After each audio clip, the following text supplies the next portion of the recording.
La particularité de cette élection présidentielle, donc nationale, française, 2022, c'est que, certes, il y a plus de partis d'extrême droite, si j'ose dire, à savoir Éric Zemmour qui s'est présenté euh, face à Marine Le Pen, et il y a aussi Nicolas Dupont-Aignan et puis Florian Philippot. Ça fait quand même quatre partis d'extrême droite.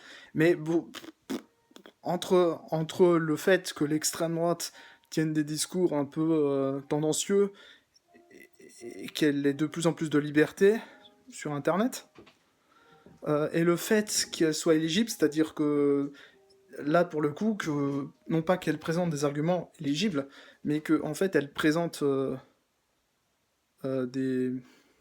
comment dire, justement, elle présente une diversité, mais aussi ça casse l'extrême droite, puisque ça la divise en quatre groupes. Bon, en sachant qu'il y a quand même des grands groupes, hein, Éric Zemmour, Marine Le Pen, c'est quand même des grands groupes. Mais quand même, ça casse, en fait, l'extrême droite. Donc, en fait, je me pose la question, sincèrement, que va-t-il advenir de l'extrême droite, quoi? C'est incroyable.